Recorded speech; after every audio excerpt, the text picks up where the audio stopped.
Train director மிஸ்கின் அவர்களுடைய டைரக்ஷன்ல நம்ம விஜய் சேதுபதி அவர்கள் நடிச்சு ரொம்ப நாளா ரிலீஸ் ஆகாம அப்படியே கிடப்பிலே இருக்கிற ஒரு தமிழ் ஹாரர் திரைப்படம். அதாவது இந்த ட்ரெயின் அப்படின்ற ஒரு திரைப்படமும் ஒரு பேய் படம் தான். ஒரு வித்தியாசமான முயற்சியா நம்ம மிஸ்கின் அவர்கள் இந்த படத்தை ரெடி பண்ணியிருக்காப்புல. நம்ம கலைப்புலி தானு அவர் தான் இந்த படத்தை ப்ரொடியூஸ் பண்ணியிருக்காப்புல.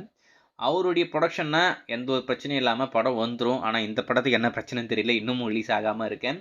போன மாதமே இந்த படத்தை ரிலீஸ் பண்ணுற மாதிரி ஒரு பிளான் நம்ம ஏற்கனவே அதை பற்றி நம்ம பேசியிருந்தோம். நீங்கள் பார்த்துருப்பீங்க நம்புறேன். ஆனால் வரலை.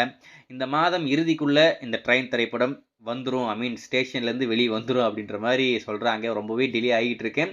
டிலே ஆனாலும் வந்துடும், ட்ரெயின்லாம் உங்களுக்கு வந்துடும் அப்படின்ற மாதிரி ஒரு விஷயம். ஆனால் எப்போ வரும்னு தெரியல, வெயிட் பண்ணி பார்ப்போம். இந்த ட்ரெயின் படத்துடைய டீசர் ஏற்கனவே ரெடியாக இருக்குது. ஆனால் அந்த டீசரை எப்போ லான்ச் பண்ண போகிறாங்கன்னு தெரியல. ஆனால் டீசர் வெளிவந்ததுக்கப்புறம் இந்த படத்தோடைய எதிர்பார்ப்பு அப்படின்றது ரொம்பவே பெருசாகிடும் அப்படின்ற மாதிரி சொல்கிறாங்க. ஏற்கனவே இந்த படத்துடைய ஆடியோ ரைட்ஸ் சேல் பண்ணி முடிச்சிட்டாங்க. நம்ம சாரிகாமா அவங்க தான் இந்த படத்துடைய ஆடியோ ரைட்ஸை வாங்கியிருக்காங்க. ஸோ அதை பற்றி இப்போ என்ன அப்படின்னு பார்த்தீங்கன்னா, இன்னும் 2 நாளில் 48 மணி நேரத்தில் இந்த ட்ரெயின் படத்துடைய ஃபஸ்ட்டு சிங்கிளை இப்போதைக்கு ரிலீஸ் பண்ண போகிறாங்களாமா. படத்தரப்பில் இப்போதைக்கு அதிகாரப்பமாக சொல்லியிருக்காங்க. அது என்னடா 48 மணி நேரம் அப்படின்னு கேட்டிங்கன்னா, எப்பயுமே ட்ரெயின் டிலே ஆயிடுச்சுன்னு அப்படி சொல்லுவாங்க. 12 மணி நேரம் டிலே ஆகிருக்கு, 1 மணி நேரம் டிலே ஆகிருக்கு அப்படின்ற சொல்லுவாங்க இல்லையா?